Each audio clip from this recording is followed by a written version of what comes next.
അമേരിക്കയിലെ San Francisco തീരത്ത് സമുദ്രത്തിന് നടുവിലായി ദുരൂഹതകൾ ഉറങ്ങുന്ന ഒരു ദ്വീപുണ്ട്, അൽക്കട്രാസ് ഐലാൻഡ്.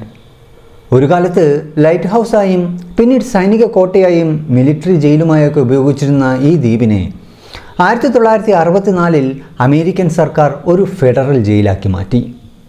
സമുദ്രത്തിന് നടുവിലെ ഒരു കൂറ്റൻ പാറക്കെട്ടിൽ 22 ഏക്കറിലായി പരന്നു കിടക്കുന്ന ഈ ജയിലിനെ അവിടുത്തുകാർ ദ റോക്ക് എന്ന് വിളിച്ചു.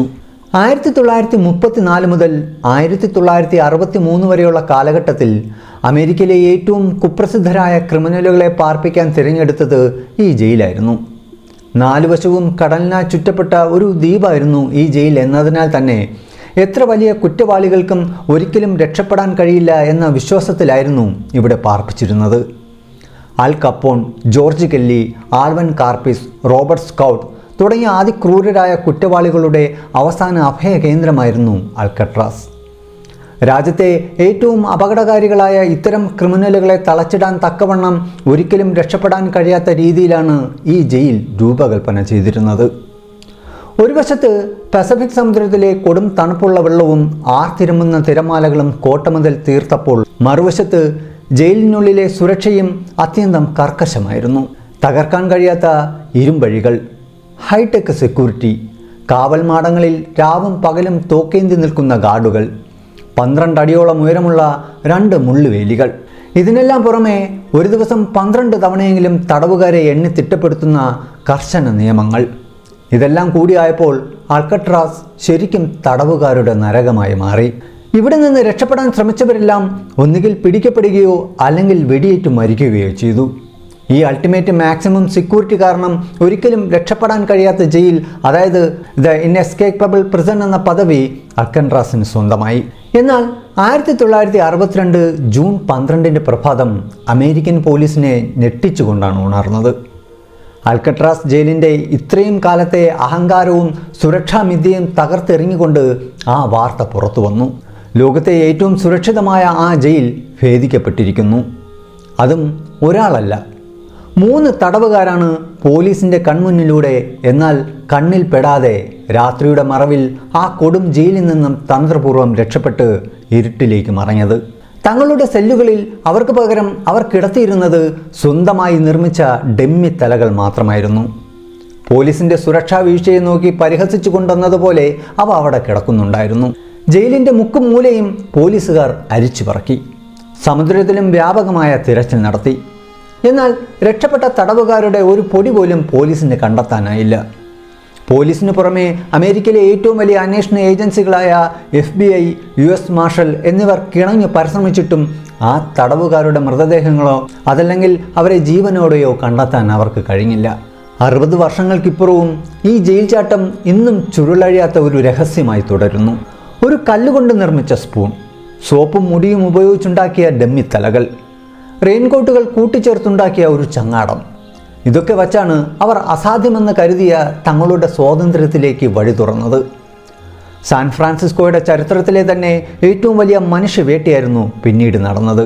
Frank Morris, John Anglin, Clarence Anglin എന്നീ 3 പേർ അന്ന് രാത്രി ഇരുട്ടിലേക്ക് മറഞ്ഞതാണ്.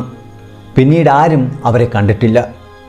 FBI, coast guard, highway police തുടങ്ങിയ എല്ലാവരും വലിയ തിരച്ചിൽ നടത്തി. പിന്നീട് 1975 ബ്രസീലിൽ വെച്ച് ജോൺ ക്ലാരൻസ് സഹോദരന്മാരുടേതെന്ന് വിശ്വസിക്കപ്പെടുന്ന ഒരു ചിത്രം പുറത്തു വന്നത് ഈ ദുരൂഹത ഒന്നുകൂടി വർദ്ധിപ്പിച്ചു.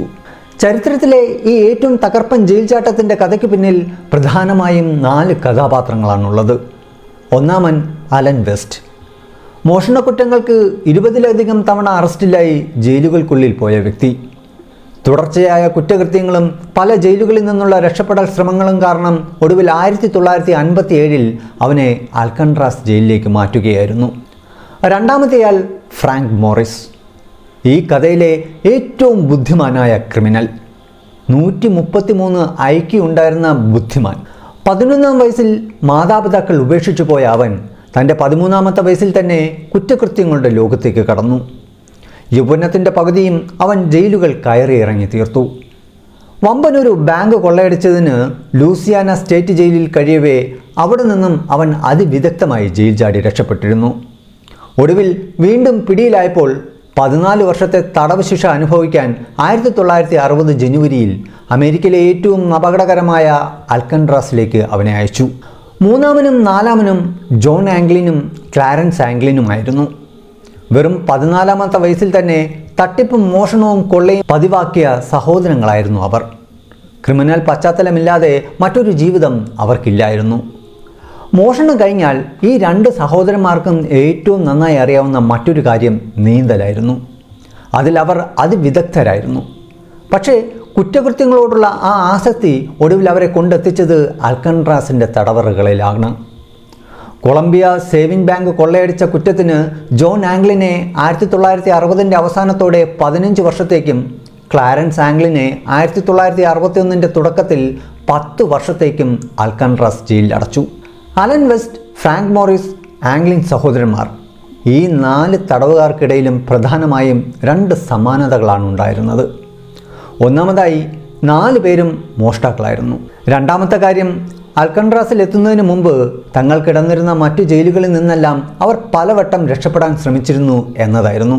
ആര് വിചാരിച്ചാലും ഇനി ഒരിക്കലും രക്ഷപ്പെടാൻ കഴിയില്ലെന്ന ഉറപ്പിലാണ് ഇവരെ ഈ കടലിന് നടുവിൽ സ്ഥിതി ചെയ്യുന്ന ഈ കുപ്രസിദ്ധ ജയിലിലേക്ക് കൊണ്ടുവന്നത് തന്നെ.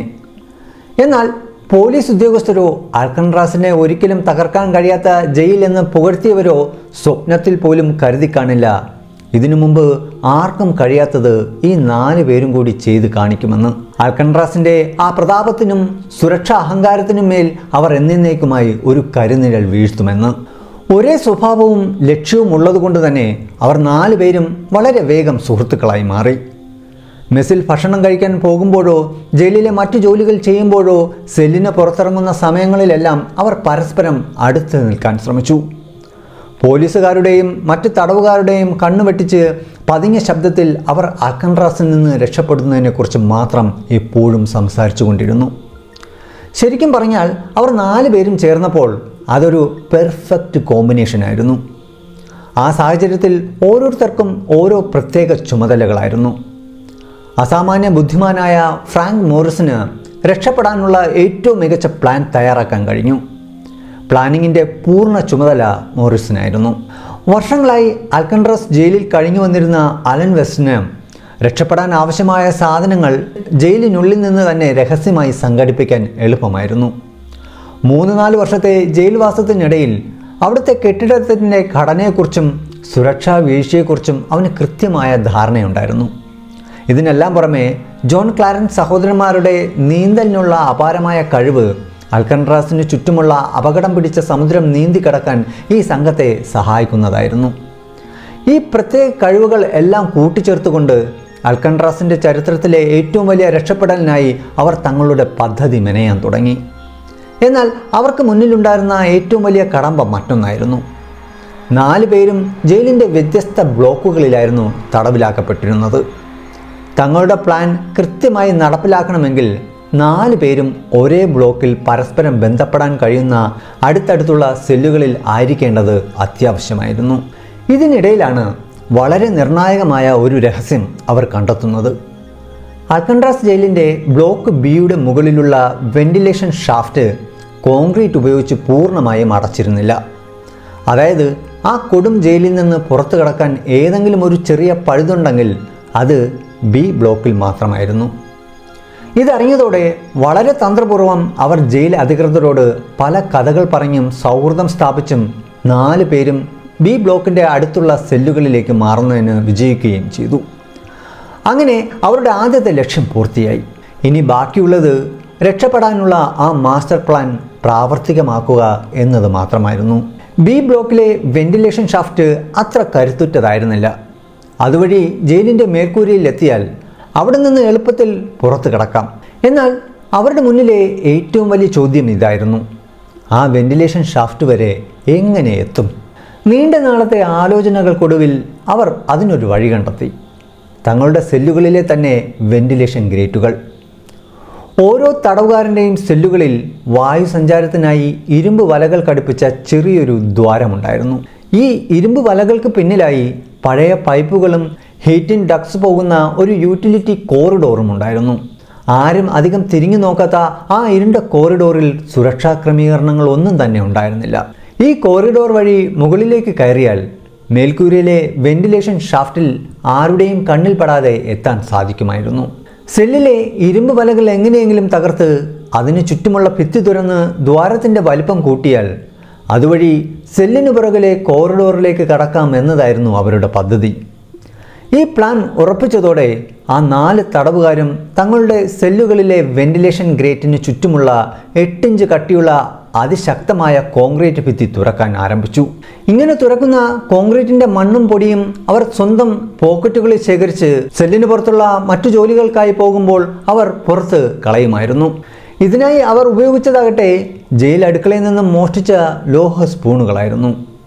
ഈ പണി വേഗത്തിലാക്കാൻ ജയിലിൽ നിന്ന് തന്നെ കിട്ടിയ ഒരു വാക്യൂം ക്ലീനറിൻ്റെ മോട്ടോർ ഉപയോഗിച്ച് അവർ സ്വന്തമായി ഒരു ചെറിയ ഡ്രില്ലിംഗ് മെഷീൻ വരെ ഉണ്ടാക്കിയെടുത്തു. ഭിത്തി തുറക്കുന്ന പണി അവർ പ്രധാനമായും ചെയ്തിരുന്നത് മ്യൂസിക് അവറുകളിലായിരുന്നു.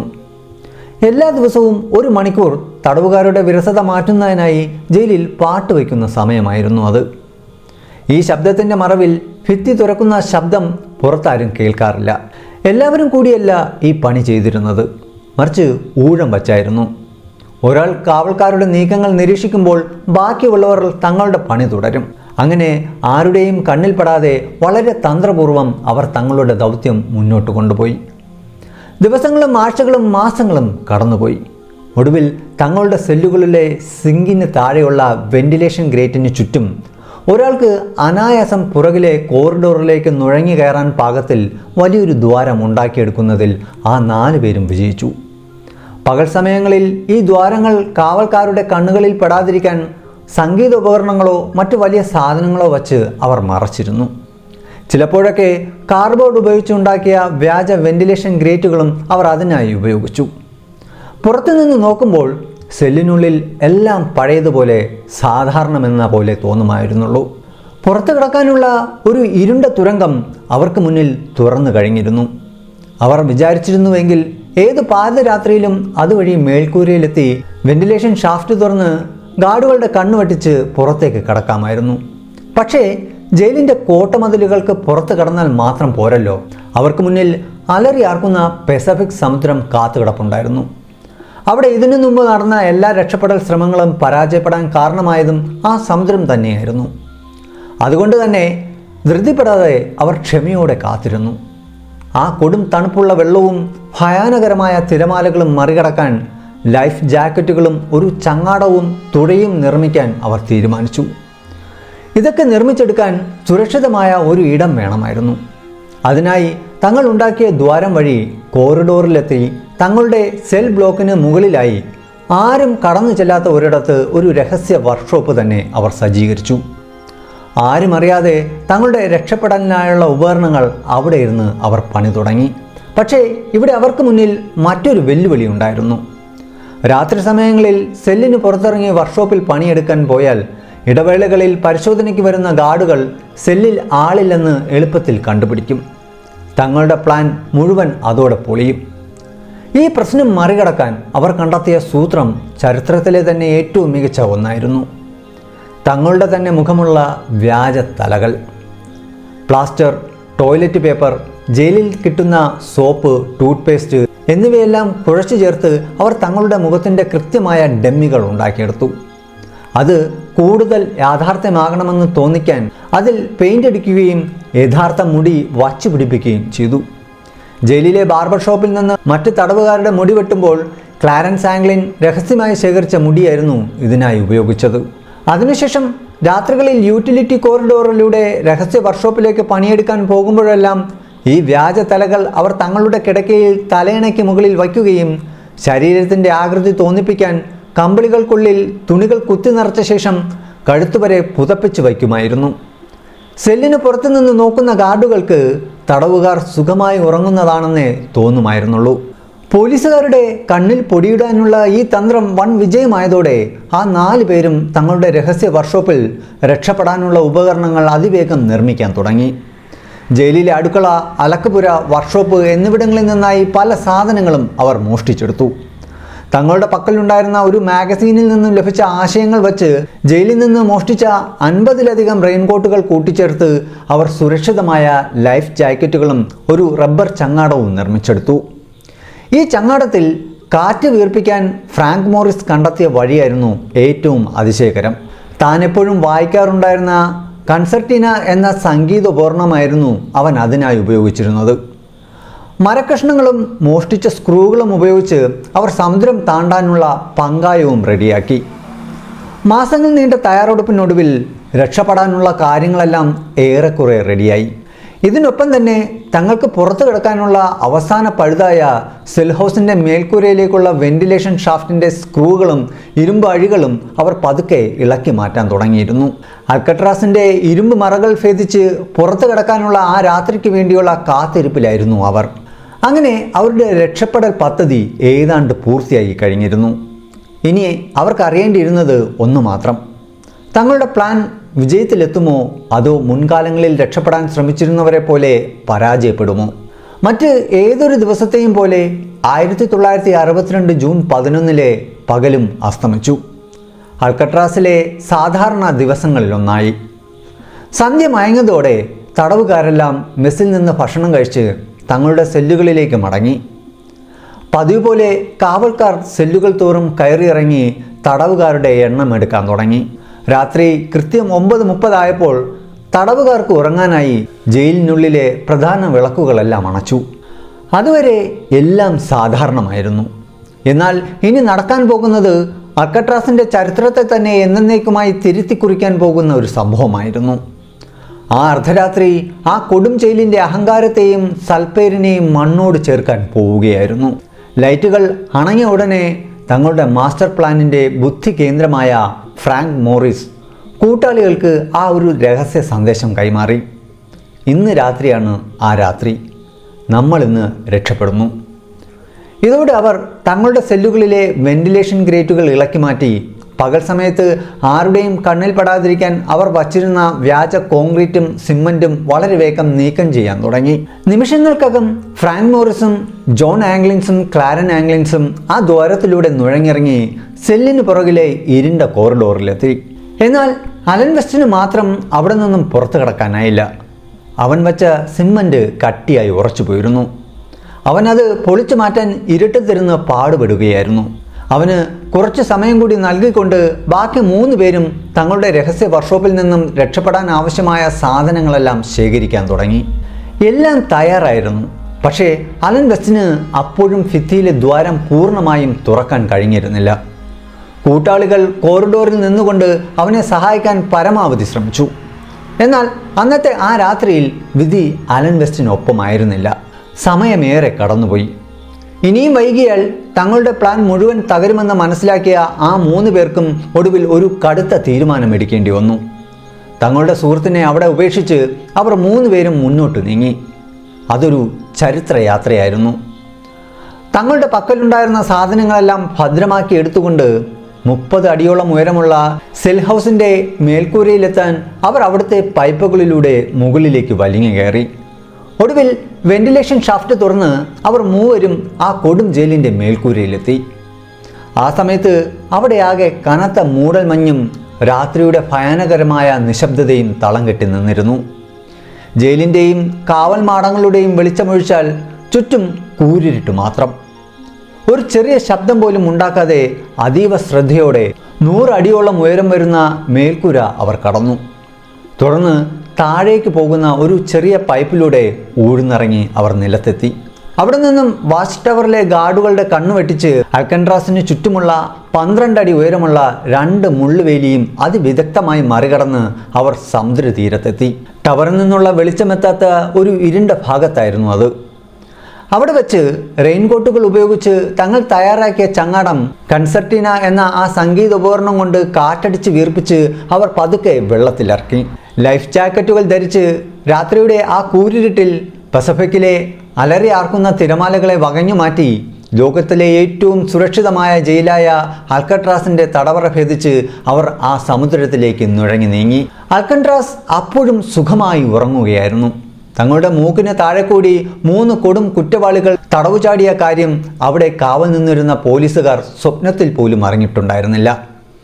എന്നാൽ ഇതിനിടയിൽ നെഞ്ചുപൊട്ടി നിൽക്കുന്ന ഒരാൾ അവിടെ ഉണ്ടായിരുന്നു. Alan West. മണിക്കൂറുകൾ നീണ്ട കഠിന പ്രയത്നത്തിനൊടുവിൽ തൻ്റെ സെല്ലിൻ്റെ ഭിത്തിയിലെ കോൺക്രീറ്റ് അടർത്തി മാറ്റി പുറത്ത് കടക്കാൻ അവന് കഴിഞ്ഞിരുന്നു. എന്നാൽ മേൽക്കൂരയിലെത്തി ചുറ്റും നോക്കിയപ്പോഴാണ് അവനൊരു കാര്യം മനസ്സിലായത്. എല്ലാം ഒരുപാട് വൈകിപ്പോയിരിക്കുന്നു. തൻ്റെ കൂട്ടാളികൾ തന്നെ ഉപേക്ഷിച്ച് അൽക്കട്രാസിൽ നിന്നും രക്ഷപ്പെട്ടു കഴിഞ്ഞിരിക്കുന്നു. തകർന്ന ഹൃദയത്തോടെ അലൻ വെസ്റ്റ് തൻ്റെ സെല്ലിലേക്ക് തന്നെ മടങ്ങിപ്പോയി.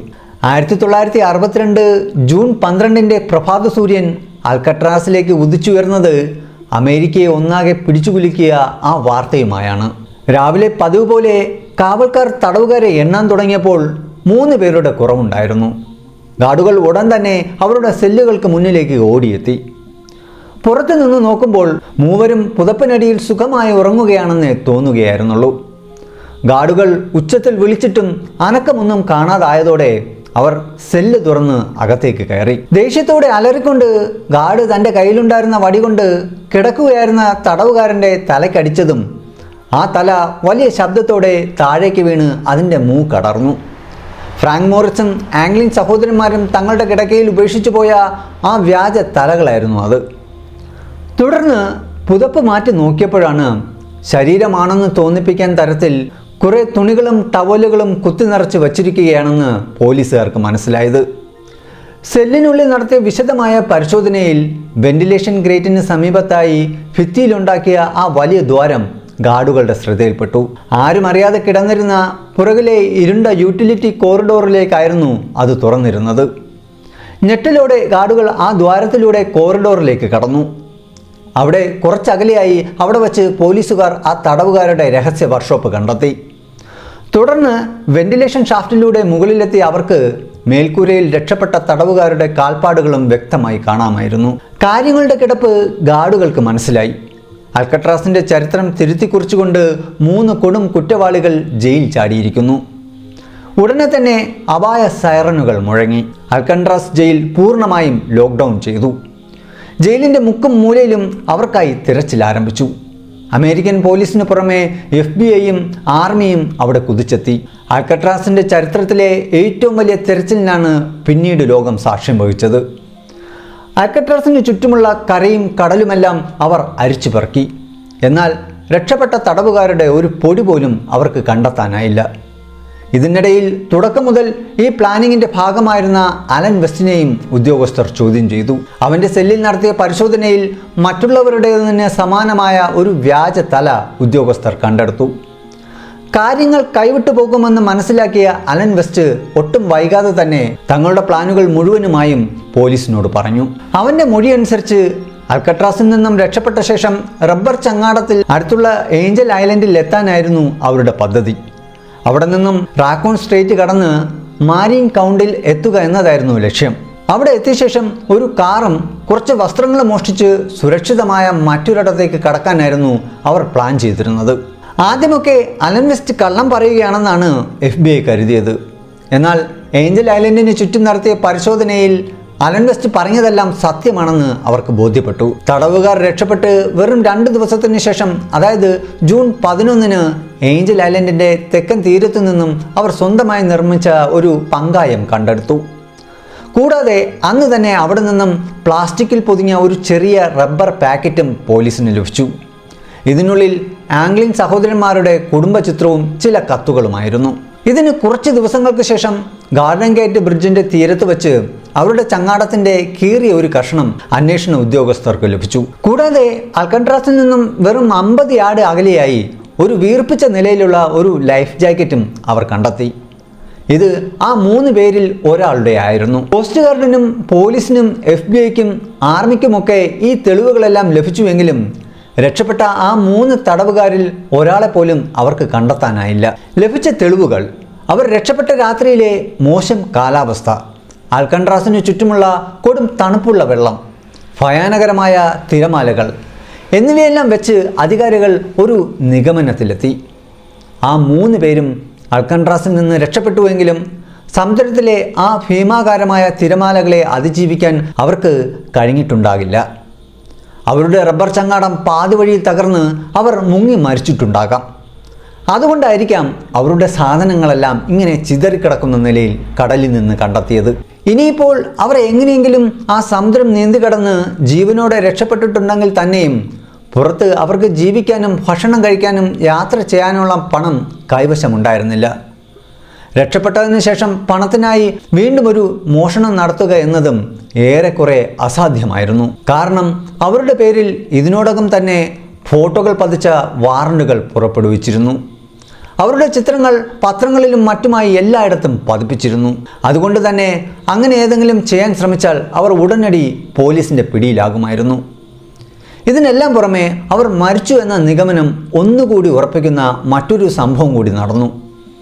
അവർ രക്ഷപ്പെട്ട് കൃത്യം ഒരു മാസത്തിനു ശേഷം, അതായത് 1962 ജൂലൈ 17 സാൻ ഫ്രാൻസിസ്കോ തീരത്തുകൂടി ഒരു നോർവീജിയൻ ചരക്കു കപ്പൽ കടന്നു പോവുകയായിരുന്നു. അപ്പോൾ ഗോൾഡൻ ഗേറ്റ് ബ്രിഡ്ജിൽ നിന്നും 20 മൈൽ വടക്കു പടിഞ്ഞാറായി ജയിലിലെ തടവുകാരുടെ വേഷം ധരിച്ച ഒരു മൃതദേഹം വെള്ളത്തിൽ ഒഴുകി നടക്കുന്നത് ആ കപ്പലിലെ ജീവനക്കാർ കണ്ടു. എന്നാൽ അന്ന് തന്നെ ഈ വിവരം FBI അറിയിക്കാൻ ആ കപ്പൽ ജീവനക്കാർക്ക് കഴിഞ്ഞില്ല. അതുകൊണ്ട് തന്നെ അവിടെ ഉടനടി ഒരു പരിശോധന നടത്താനും പറ്റിയില്ല. കുറച്ചു കാലത്തിനു ശേഷമാണ് FBI ഈ വിവരം അറിയുന്നത്. തുടർന്ന് അവർ പറഞ്ഞ സ്ഥലത്ത് വിശദമായ തിരച്ചിൽ നടത്തിയെങ്കിലും അങ്ങനെ ഒരു മൃതദേഹം കണ്ടെത്താൻ അവർക്ക് കഴിഞ്ഞില്ല. ഈ കാര്യങ്ങളെല്ലാം വെച്ച് ആ തടവുകാർ മരിച്ചിട്ടുണ്ടാകാമെന്ന് അന്വേഷണ ഉദ്യോഗസ്ഥർ ഏറെക്കുറെ ഉറപ്പിച്ചു. എന്നാൽ ആ 3 പേരും ജീവനോടെ രക്ഷപ്പെട്ടിട്ടുണ്ടാകാം എന്ന സാധ്യതകളിലേക്ക് വിരൽ ചൂണ്ടുന്ന ചില നിർണായകമായ ചോദ്യങ്ങൾ ഇവിടെ അവശേഷിക്കുന്നുണ്ടായിരുന്നു. സത്യത്തിൽ അൽക്കട്രാസിന് ചുറ്റുമുള്ള വെള്ളം അത്രമേൽ തണുപ്പുള്ളതും ഭയാനകരമായ തിരമാലകൾ നിറഞ്ഞതായിരുന്നുവെങ്കിലും അത് നീന്തിക്കിടക്കാൻ ഒരിക്കലും കഴിയില്ലെന്ന് പറയാനാവില്ല. കാരണം ഈ 3 പേരും രക്ഷപ്പെട്ട് മാസങ്ങൾക്ക് ശേഷം, അതായത് 1962 ഡിസംബറിൽ ജോൺ പോൾ സ്കോട്ട് എന്നൊരു തടവുകാരൻ അൽക്കട്രാസിൽ നിന്നും ജയിൽ ചാടിയിരുന്നു. യാതൊരുവിധ ചങ്ങാടത്തിൻ്റെയോ ലൈഫ് ജാക്കറ്റിൻ്റെയോ സഹായമില്ലാതെ ആ കൊടും തണുപ്പുള്ള വെള്ളത്തിൽ നീന്തി അയാൾ സാൻ ഫ്രാൻസിസ്കോ തീരത്ത് എത്തിച്ചേരുക തന്നെ ചെയ്തു. അവശനായ നിലയിൽ അയാളെ പിന്നീട് പോലീസ് പിടികൂടിയെങ്കിലും ഒരു സാധാരണ തടവുകാരന് യാതൊരു മുന്നൊരുക്കങ്ങളുമില്ലാതെ ആ സമുദ്രം കടക്കാമെങ്കിൽ നീന്തലിൽ അഗ്രഗണ്യരായ ആംഗ്ലിൻ സഹോദരന്മാർക്കും അതിബുദ്ധിമാനായ ഫ്രാങ്ക് മോറിസിനും ലൈഫ് ജാക്കറ്റിൻ്റെയും ചങ്ങാടത്തിൻ്റെയും സഹായത്തോടെ തീരത്തെത്തുക എന്നത് അത്ര വലിയൊരു ബുദ്ധിമുട്ടുള്ള കാര്യമായിരുന്നില്ല. മാത്രമല്ല, വെള്ളത്തിൽ മുങ്ങി മരിക്കുന്ന ഒരാളുടെ മൃതദേഹം ഏതാനും ദിവസങ്ങൾക്കുള്ളിൽ തന്നെ കരക്കടിയാറാണ് പതിവ്. അവർ 3 പേരും ശരിക്കും മുങ്ങി മരിച്ചിട്ടുണ്ടായിരുന്നുവെങ്കിൽ അവരുടെ മൃതദേഹങ്ങൾ ദിവസങ്ങൾക്കുള്ളിലോ അല്ലെങ്കിൽ ആഴ്ചകൾക്കുള്ളിലോ ഏതെങ്കിലും തീരത്ത് അടിയേണ്ടതായിരുന്നു. എന്നാൽ ഈ 3 തടവുകാരുടെയും മൃതദേഹങ്ങൾ ഇന്നുവരെ കണ്ടെത്താനായിട്ടില്ല എന്നതാണ് യാഥാർത്ഥ്യം. ഈ വസ്തുതകൾക്കെല്ലാം പുറമെ ആ 3 പേരും ജീവനോടെ രക്ഷപ്പെട്ടിട്ടുണ്ടാകാം എന്ന വാർത്ത ശരിവെക്കുന്ന ഞെട്ടിക്കുന്ന ചില സംഭവങ്ങൾ പിന്നീട് നടന്നു. അവർ അൽക്കട്രാസ് ഭേദിച്ച് പുറത്തു കടന്ന അതേ വർഷം, അതായത് 1962 ക്രിസ്മസ് സമയത്ത് ആംഗ്ലിൻ സഹോദരന്മാരുടെ കുടുംബത്തിന് അജ്ഞാതമായ പേരുകളിൽ പോസ്റ്റ് കാർഡുകൾ ലഭിക്കാൻ തുടങ്ങി. മദേഴ്സ് ഡേ ദിനത്തിൽ അവരുടെ അമ്മയ്ക്ക് അജ്ഞാതരുടെ വിലാസത്തിൽ നിന്നും പൂച്ചെണ്ടുകൾ വരാൻ തുടങ്ങി. 1973 ആ അമ്മ മരിക്കുന്നതുവരെ ഈ പോസ്റ്റ് കാർഡുകളും പൂച്ചെണ്ടുകളും മുടങ്ങാതെ വന്നിരുന്നു. ദുരൂഹതകൾ അവിടെയും അവസാനിച്ചില്ല. അമ്മയുടെ ശവസംസ്കാര ചടങ്ങിൽ പങ്കെടുക്കാൻ ആരും മുമ്പ് കണ്ടിട്ടില്ലാത്ത അജ്ഞാതരായ 2 സ്ത്രീകൾ എത്തിയിരുന്നു. അസാധാരണമായി ഉയരമുള്ള, മുഖത്ത് ഒരുപാട് മേക്കപ്പെട്ടിരുന്ന 2 പേരായിരുന്നു അവർ.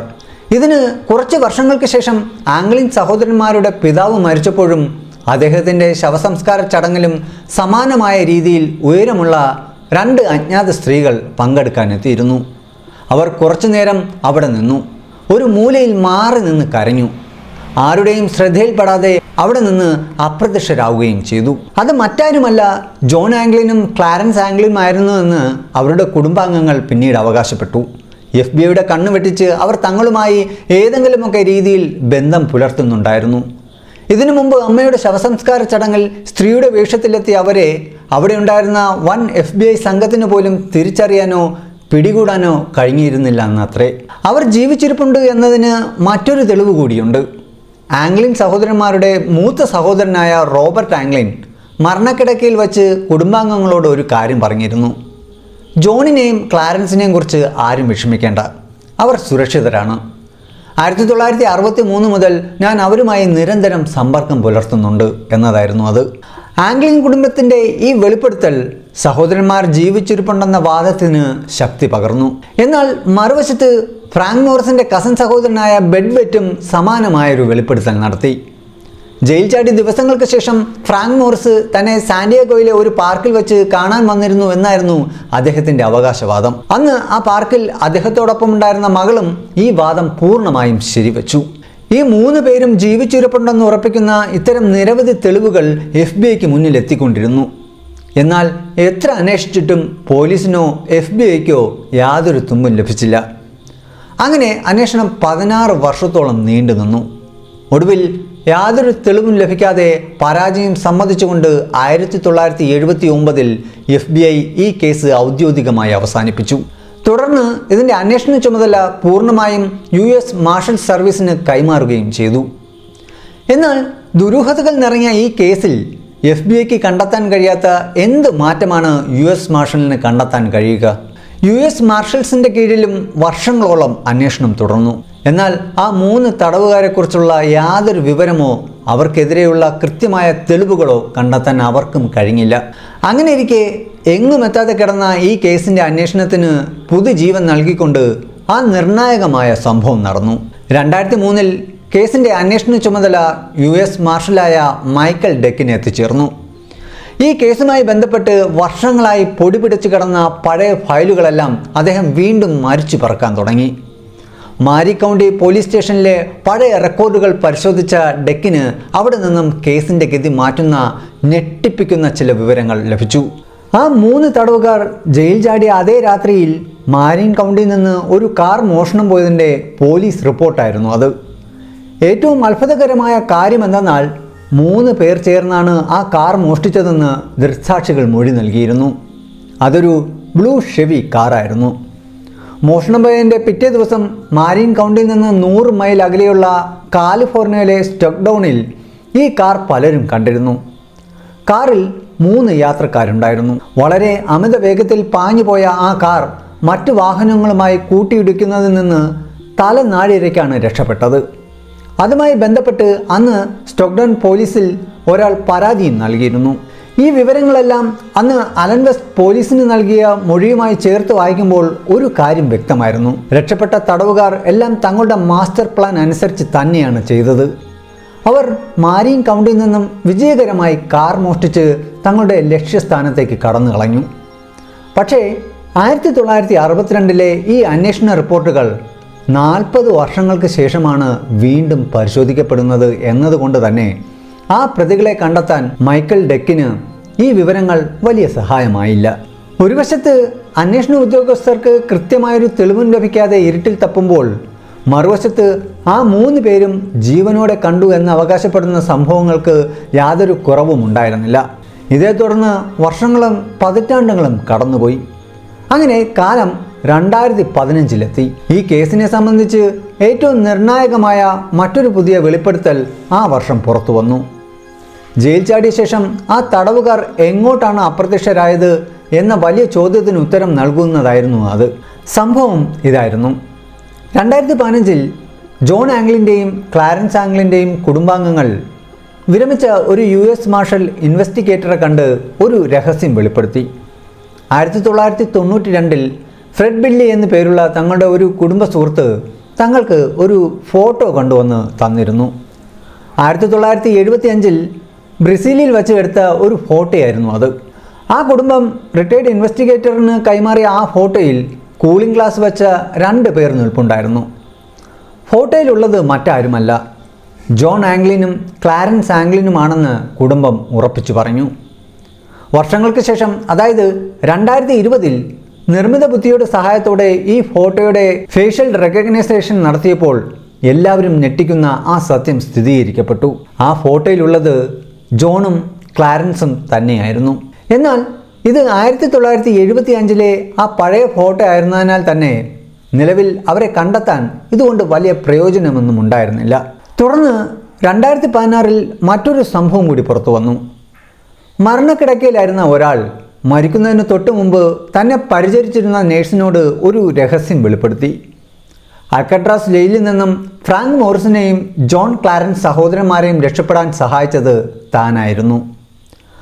അയാളുടെ വെളിപ്പെടുത്തൽ ഇങ്ങനെയായിരുന്നു. അന്നത്തെ രാത്രി അയാളും ഒരു സുഹൃത്തും ചേർന്ന് അൽക്കട്രാസിന് കുറച്ചകലെയായി ഒരു വെള്ള ബോട്ടിൽ തടവുകാർ വരുന്നത് കാത്തു കിടപ്പുണ്ടായിരുന്നു. എല്ലാം നേരത്തെ തന്നെ തയ്യാറാക്കിയ പ്ലാൻ അനുസരിച്ചായിരുന്നു മൂവരും നീന്തി അവിടെ എത്തിയതും. അവരെ വലിച്ചു കയറ്റി ബോട്ടിലിരുത്തി രാത്രിയുടെ മറവിൽ അവർ സുരക്ഷിതമായ സ്ഥലത്തേക്ക് കടന്നു കളഞ്ഞു. സത്യത്തിൽ ഇതുമായി ബന്ധപ്പെട്ട വളരെ നിർണായകമായ ഒരു വിവരം ജയിൽ ചാട്ടം നടന്നതിന് തൊട്ടു പിന്നാലെ റോബർട്ട് ചെക്കി എന്നൊരു പോലീസുകാരൻ FBI-ക്ക് നൽകിയിരുന്നു. അന്ന് ഓഫ് ഡ്യൂട്ടിയിലായിരുന്ന അയാൾ മറീന ഗ്രീനിന് സമീപം തൻ്റെ കാറിലിരിക്കുമ്പോൾ അൽക്കട്രാസിന് കുറച്ചകലെയായി ലൈറ്റുകളെല്ലാം അണച്ചിരുന്ന ദുരൂഹമായ ഒരു വെള്ള ബോട്ട് കണ്ടിരുന്നു. മിക്കവാറും ഇതേ ബോട്ടിൻ്റെ സഹായത്തോടെയാകാം അവർ മൂവരും രക്ഷപ്പെട്ടത്.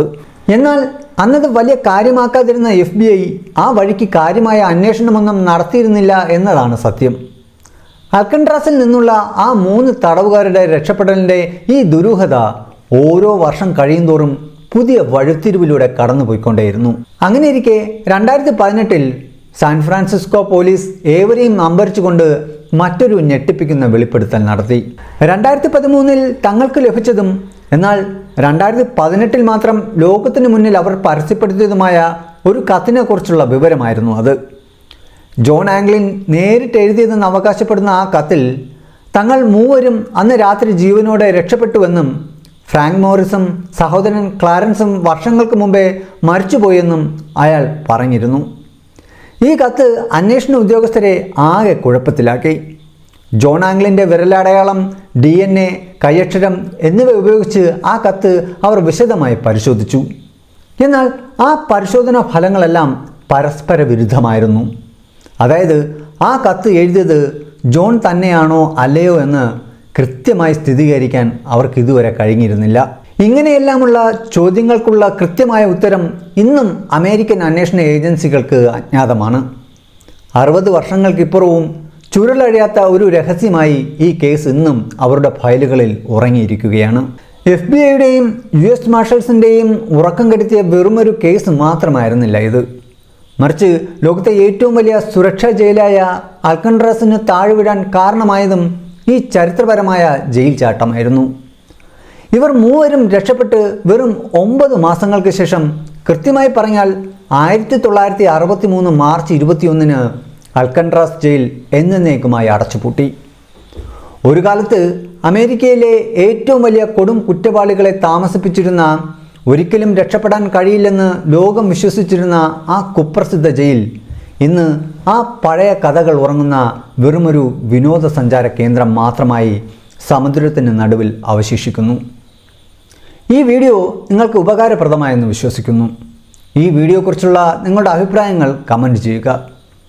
വളരെ വ്യത്യസ്തമാർന്നതും ആകാംക്ഷാഭരിതമായ മറ്റൊരു വീഡിയോയിൽ നമുക്ക് വീണ്ടും കാണാം. അതുവരേക്കും it's me Aneesh Robinson signing off.